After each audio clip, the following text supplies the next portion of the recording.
What the rain gauge tip out, Dad? Alright. 5 mil. Yeah. Add that to the how much rain? 16.5.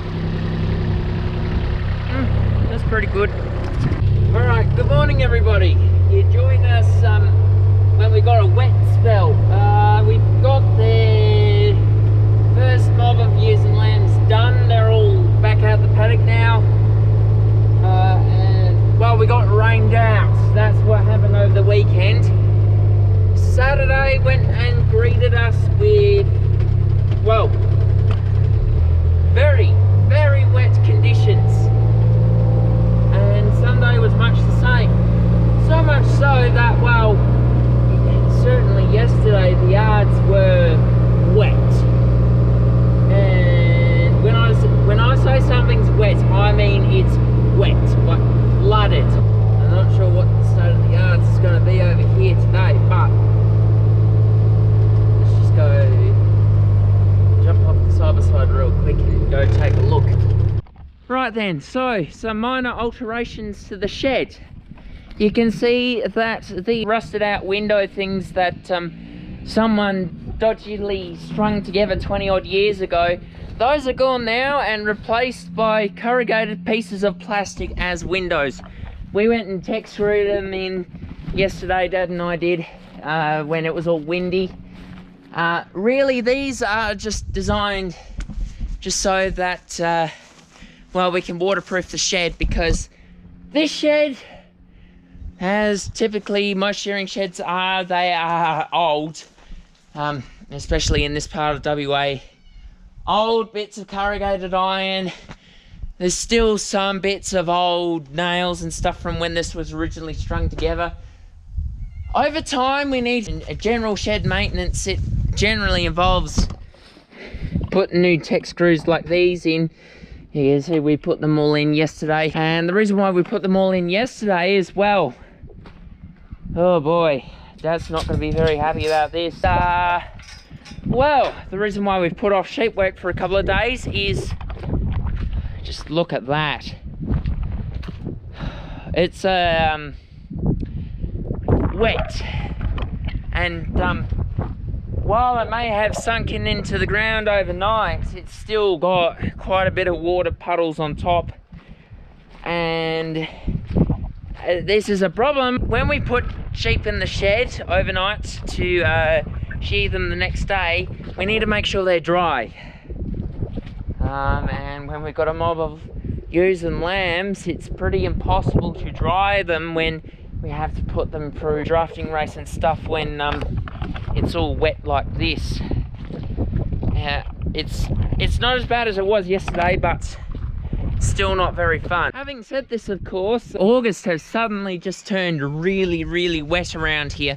We're still quite a bit behind on our rainfall for this year. I do believe the last time we checked the totals, we were around 195 mil of rainfall for the year.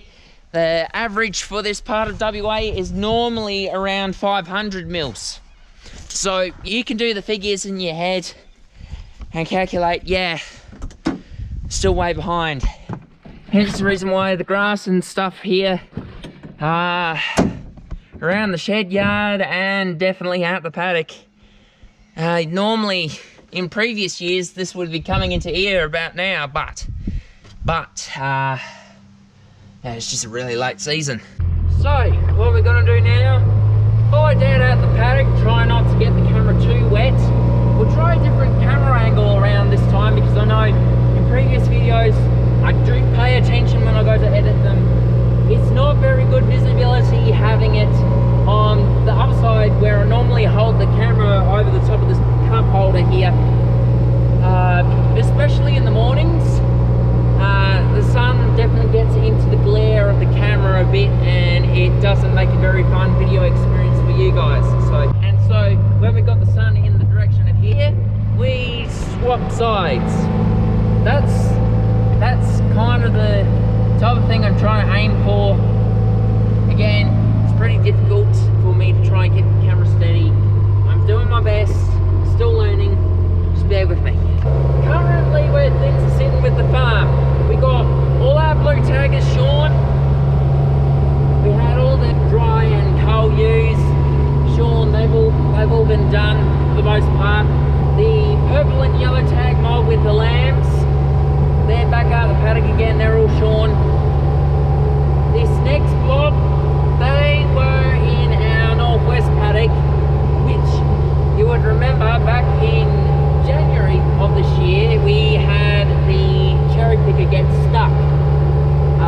try to go and fix the well in that paddock. That particular mob, we're not expecting exactly high things. We've had a lot of tender wool this year. A lot of tender wool, mostly because of the dry season and the nature of the feed and all that. But yeah, after this next mob, I do believe we'll be bringing the maidens in and getting them shorn. And then we've got to try and figure out a way to get across the river and go get the mob of sheep across there. As for the videos, at the time of recording this one, I'm still yet to finish editing another batch. We're still waiting on that birthday present to turn up to do a review on that compared to the other piece of kit that I've been using in farms and videos. Like the farms and videos that I keep filming but never actually get around to filming because we're busy with the real stuff. But yeah, still waiting on that.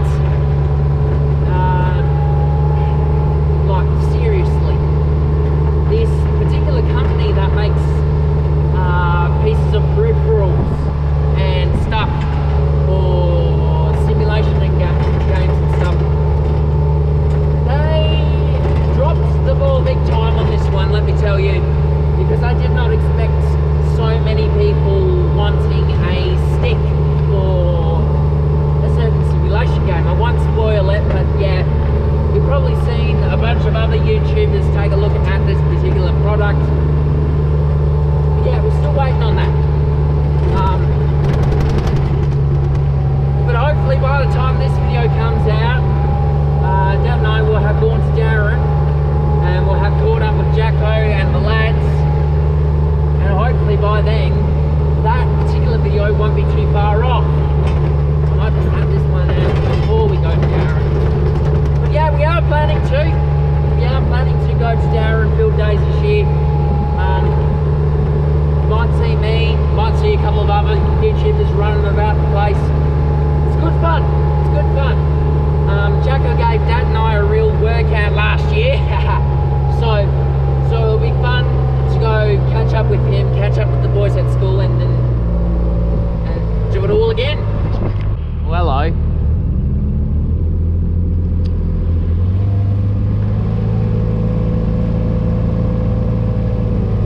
There's Ruby and Clarabelle to hiding behind a tree there.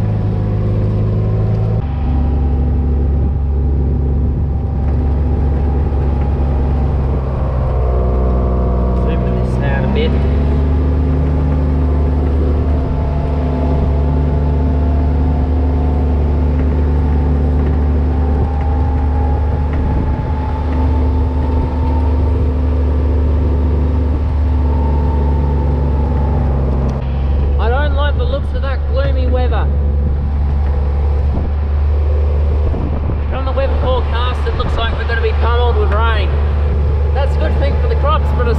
A good thing for sheep farms like us, which would be right smack bang in the middle of trying to get the wool off our sheep. Should be some kangaroos and emus around in this paddock too. Keep an eye out for them. I know I said in the other video getting the dries out that there were kangaroos, but you couldn't exactly see it on the camera. I'll try and make sure that I point the camera at them this time, so I don't disappoint everyone at home. But yeah, definitely kangaroos and emus in this paddock, and also the cows. That really middle paddock has a bit of everything. Trees, some red country up the north side, feed, lovely. Oh, I see them. There be the barbars. I don't know why some of them are running towards, they're probably all trying to come back together as a group. These are yellow tags, so they're probably going to be a lot of fun to shear. There were quite a few purples and yellows in the last mob that we saw that tried to kick Dad to bits. hence the reason why I didn't film much during shearing. Because really, when you get into the swing of things with shearing, and especially with the job that I do, being rouseabout, you get pretty lost in the groove, and sometimes that's where stuff-ups can happen, because you know, when you got someone like myself who daydreams a lot while skirting a fleece, stuff-ups and mistakes can happen, and suddenly instead of a pieces pile that was supposed to be tiny, it takes over half the shed. Yeah, shearing is just one of those jobs that some might find it a lot of fun. Personally, I much enjoy doing jobs like this, rounding up sheep out in the paddock. But yeah, it's just one of those jobs that needs to be done, and it's a crucial part of Australia's history, and really the history of farming across the world. Like, we would not have the current merino flock that we have today if it weren't for the shearers and the rouseabouts and all these fantastic people within our sheep industry that keep this nation and the larger agriculture, especially with sheep production across the world. They are a crucial role in keeping all of this thriving, be it Australia, New Zealand, the UK, parts of Canada, Europe, maybe the USA. I'm not sure. I'm not really familiar with the American stuff, but there they are. At the start of the year, these yellow tags were pretty skinny. They weren't looking so hot, but it seems that over the winter they've come into better shape, which is good. It's fantastic to see. But why they were skinny at the start of the year? Well, you can see it right in front of us, how patchy the ground feed is. This is mostly down to a couple of things: rainfall, commodity prices, in this instance sheep and wool, and fertiliser. Compared to our last farm, Nelmara, or Nelly Creek as you would know it on YouTube, I got a whole bunch of videos that I did on it. Compared to that last farm up in Canna, where it was mostly gravel and red country, the feed used to grow nice and thick up there. Compared to down here, where the soil is completely different. A lot of the locals around this particular area have told us that this type of country, the sand country, it requires a lot of fertiliser to get going. Trouble is, with the price of commodities, particularly fertiliser going through the roof over the past couple of years, you would hear about that a lot from other cropping YouTubers, such as the Welkers, MM Millennial, Merrick Contracting, etc. They've all stated something along the lines of the fertiliser prices going up. That's a big problem for not just the croppers, but sheep farms like us, especially when this pasture country requires superphosphate to not only keep the onion weed at bay, but also allow perennials such as clover and ceradella to really take off. It needs a lot of TLC, and when costs are tight, particularly commodity prices, in this instance it'd be the price of lamb, because farmers are price takers and not price setters. It's pretty difficult for us to keep on the ball and keep ourselves afloat without going to the bank and asking for a loan. I did some research into all of this. Roughly 50 years ago, just around the time when Dad was 2 or 3 year old, back in the 1970s, 1974 I think it was, the Prime Minister of the day, Whitlam, the only Prime Minister to ever be fired, he did something that set off a chain reaction, which made costs become a lot more difficult for the farmers, and that was to get rid of the superphosphate subsidies. And taking those superphosphate subsidies away earned Cough Whitlam tomatoes to the face at Forest Place in 1974. when the farmers, well, they had every right to be mad back then, they went and protested. But instead of doing things like what Keep the Sheep is doing and just peacefully protesting, they did something that, well, Australians no doubt would be very much known for back in the day, and that's protesting in ways that in this current day and age it'd be called a yobbo for doing stuff like that. And that's the problem, because once they chucked tomatoes at Gough Whitlam's face, sure, Gough Whitlam, I'll give him credit for this one thing, he took tomatoes to the face like a man. You can't say that about our current PM, that's for sure. But after that day, it seems that most people that are outside of the farming industry decide that they wanted to just make it harder and harder and harder for us to keep our business. And when it's difficult for us to keep our business, it's difficult for us to keep workers. Especially on bigger farming operations like Nelly Creek was. Stuff like 10,000 acre properties where you're running at least 1,100 head of merinos, plus doing about 1,500 hectares of cropping, you need more than one person to sustainably run it.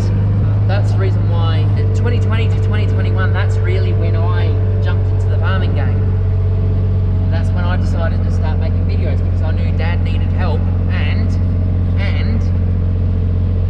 people needed educating on where their food comes from. It does not spawn on the shelves. It's like a Farming Simulator 22 where the sheep somehow retain their woolly fleeces and it just magically spawns it into pallets. And I've noticed something recently when we were shearing. When we skirt the fleeces and put them into bales, we have a classing system. So 3 AM would imply weaner mainline wool, for example, and PCS or MPCS would be merino pieces, and DLS bellies, so on and so forth. Farming Simulator does not have that. So my question is, what's in the bale, giants? What's in the bale? We need to know. Alright, so it seems that the sheep are just doing this nice and slowly over there, working along as we do. I think we'll just do the finger snap, and well, enough of my rambling. Finger snap, and we'll see you in the next paddock. Right, the ewes are trying to be cheeky, but we're not letting them. They've already broken away from us once, and that's when we were shutting the gate, or when Dad was. The feed this summer is going to be a little bit of a concern, because if the feed doesn't take off towards the end of winter and into spring, we're going to be into a little bit of strife. On the bright side though, the good news is the clog of multiple sheep is finally being unclogged as we speak, and we're already starting to see the prices pick up. At Mouchet, when we sold the old dry ewes, $80 a head. Still not much. Yeah, that's still very, very low compared to previous years, but it's a lot better than what we were getting before at the end of last year, which we sold at the last of our white and orange tags for, and that was $32 a head. So I'd rather take $80 a head over nothing, and that's a good thing. We're expecting a shortage of sheep in WA next year, mostly due to policies thanks to our leaders over east. But yeah, things are starting to look up. And speaking of looking to break away. Again, they always do this. The last mob did this, the mob before did this, and these ewes are no stranger to going into those bushes. Just need to concentrate, focus on what we can control. What we can control is these sheep and this farm.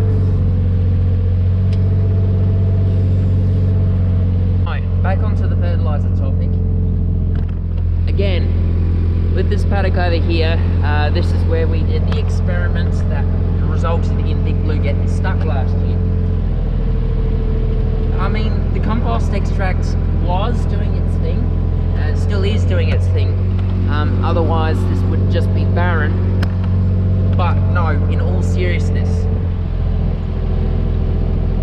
what the game plan really will be next year is we need to get at minimum 50 tonnes of superphosphate to spread out onto the pastures here, just to help it take off again. Because that's what saw us through 2022.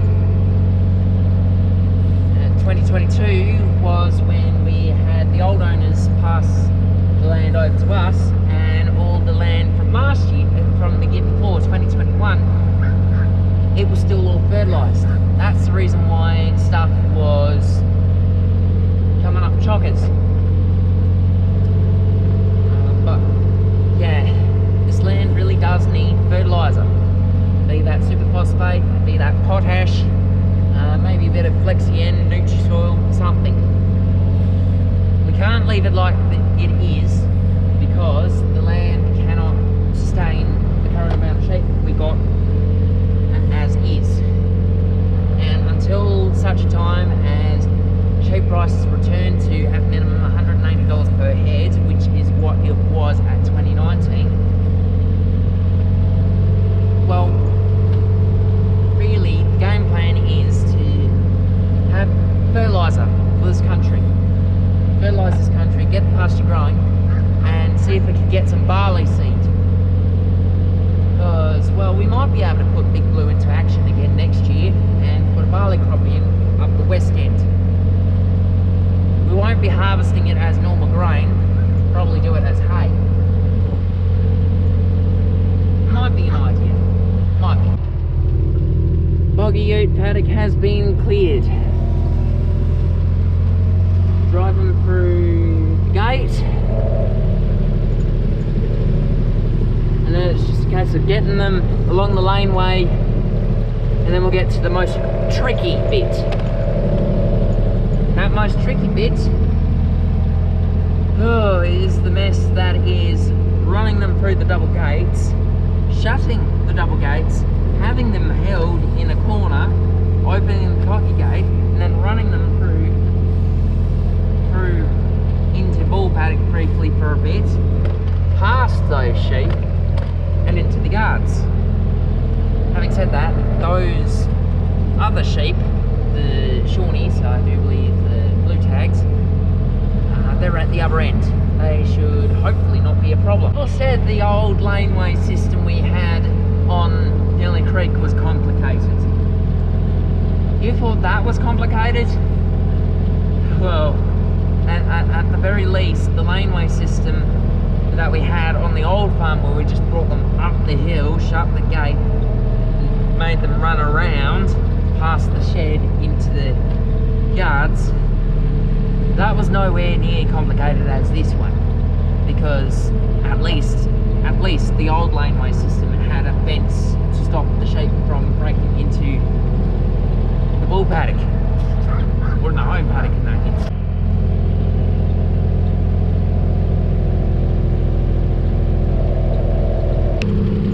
Alright, it's time for the tricky bit. We got them back to the yard over here, and well, we shut one gate, now we need to open another. In the meantime, I'm over here trying to hold the ewes and the lambs, just making sure they don't bolt out behind us.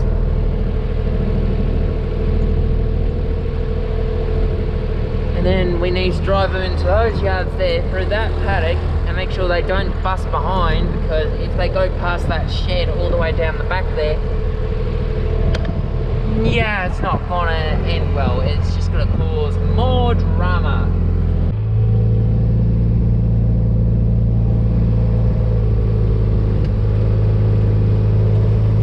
Spin around here.